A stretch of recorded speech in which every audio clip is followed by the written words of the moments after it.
Hello everyone, this is Allison speaking. My group members for the project were Melanie and Kristen, and our topic for the midterm was gender discrimination. Now when we think of gender discrimination within the world of sport, we tend to think of it among women in athletic positions, such as the athletes on sports teams.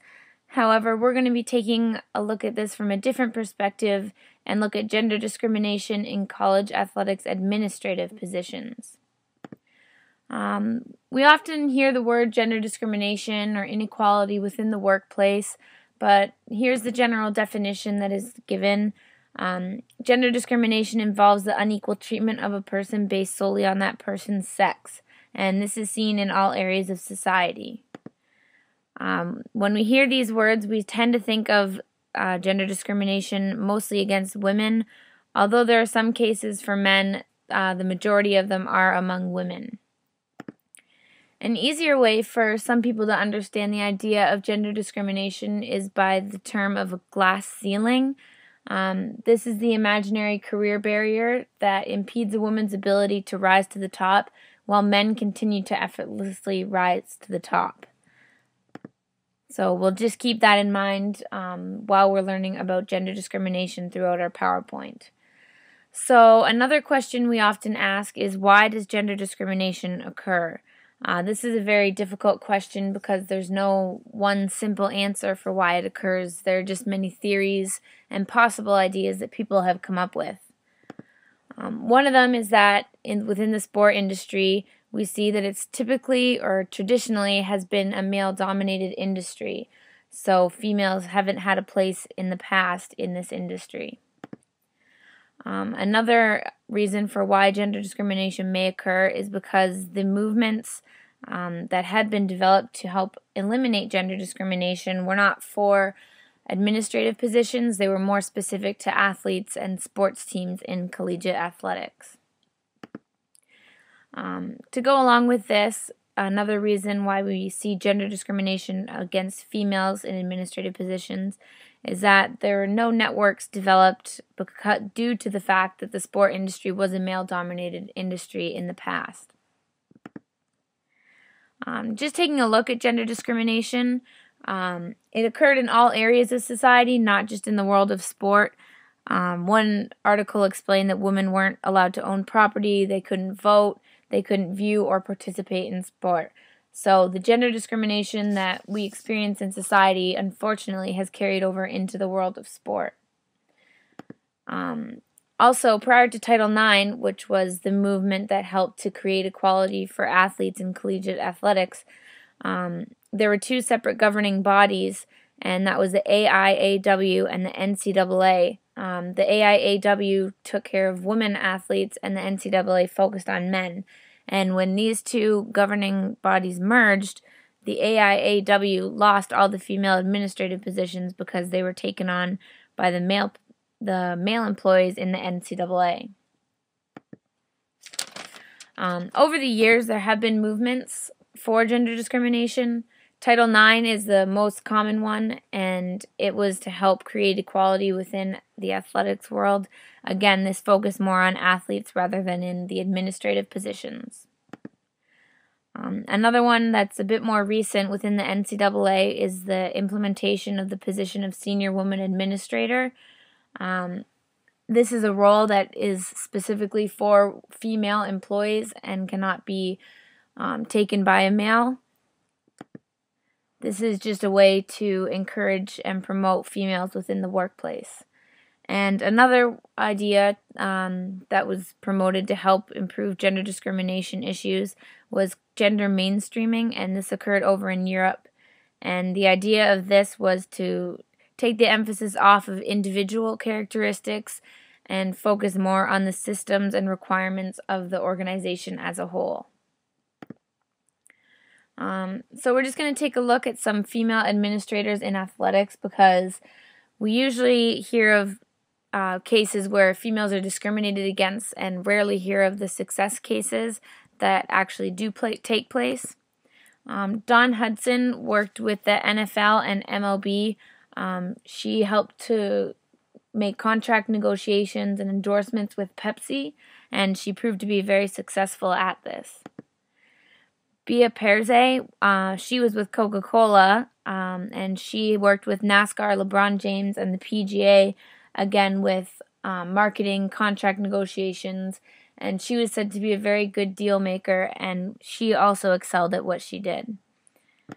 Another example of a female administrator that was successful is Nancy Montserrat. She worked with Nike, which was a brand that typically was promoting their products for males. However, she made movements that helped to market to females and developed a whole new realm of sales for the company. Equality for women over time has improved, but there are some cases of discrimination that we still see. One example is with Lindy Vivis and against Fresno State. Vivis was the head volleyball coach and was very successful. She won Coach of the Year 3 years in a row, improved the volleyball team on and off the court. Eventually, she was released due to her apparent inability to meet expectations. However, she claims that she was fired for her gender, marital status, and perceived sexual orientation. Vivis actually ended up winning the case and received $5.85 million for the win. Since society has been placing so much focus on equality for women, especially within the world of sport, we're now starting to see that it may be leading to inequality for men. Here are a few examples. With the implementation of the senior women's administrator position in NCAA institutions, we find that this may be discrimination against the equally qualified males who may excel in that position as well. Another one is Title IX. As in order to include more female sports, some male sports teams have been cut in order to accommodate for the females.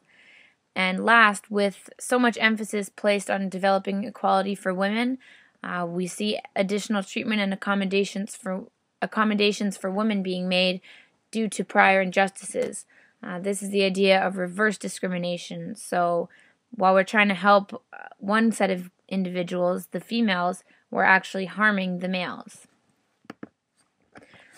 We also see discrimination among other administrative positions in the other areas of sport. In professional sport, we see very few female administrators. For example, Sport Canada is a program that places emphasis on developing professionals within the sport industry. It focuses on both males and females that are interested in sport and develops workshops and conferences to help improve their skills. However, it still shows that very few female administrators are within the sport industry.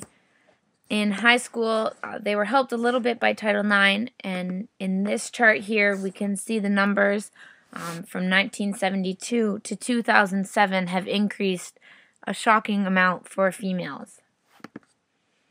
As a manager, there would be many things to consider with regards to gender discrimination, so here are some proposals. One would be to have stricter rules and actually maintain and follow the rules and regulations outlined by Title IX. Another managerial strategy would be to develop more female-specific positions, such as the senior woman administrator, which would give the opportunity for females to enter the field. I would also ensure that there was a fair and equal hiring process. So right from the get-go, we'd be treating everyone as individuals, not focusing on different traits and characteristics or gender, just treating everyone the same. We also would develop inter-office workshops as a manager. I think this would help to encourage group work and participation because we tend to see that in the workplace, males bond with males and females bond with females. So this would be a way to help them exchange ideas with one another. Along with this, I would help to develop female-specific workshops to help encourage and support the growth of females within the world of sport. This would help create networks for females that weren't developed in the past. Some more strategies would be to have social events for both genders that would be appealing to both males and females.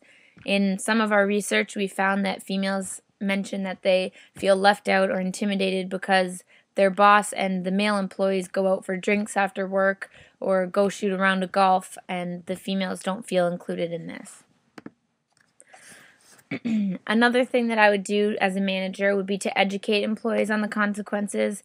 I would bring in guest speakers to educate people and share their experiences, just to create awareness and kind of teach them about gender discrimination on a more personal level. I would also make it a point to eliminate any stereotypes within the workplace. I think this would have to start with the highest level management, just to show that there aren't any discriminatory attitudes within the workplace. Another practice that I would do would be to assign equal work duties. I would try my very best as a manager not to pick female-specific tasks for females or male-specific tasks for females, and just assign duties and responsibilities based on what jobs need to be done. I would also, as a manager, implement assistance programs for women in the workplace. This might get a little close to the idea of reverse discrimination, where we're placing a little more emphasis on women, but I think that through our research we found that women said that they were weary of entering administrative or high-ranked positions because they'd have to juggle a lot of work in the workplace as well as a lot of work in the home. Just to conclude, we still see many issues regarding gender discrimination. They're seen everywhere, and it's not specific to one place. It's all over our society, in college, high schools, professional sports, businesses. It's seen everywhere, and it's a problem that still needs to be addressed. Although there have been many movements to help eliminate gender discrimination, there still are trends of inequality between the genders. So we need to keep developing these attitudes of anti-discriminatory behaviors and ensure that we follow the rules of these movements to make progress towards gender equality. Also, I think it's very important to note that managers must monitor their employees and promote these anti-discriminatory attitudes within their workplace. Implementing some of the managerial strategies that we outlined in our PowerPoint, I think, would be a great starting point for managers to help eliminate gender discrimination in the workplace. And one key thing that I think we learned through doing our research is that managers need to handle harmful situations in regards to gender discrimination instead of looking the other way and pretending there isn't a problem. Thank you for listening to our PowerPoint. We hope that you've learned a lot of information about gender discrimination in administrative positions within collegiate athletics and other areas of sport as well. Thank you.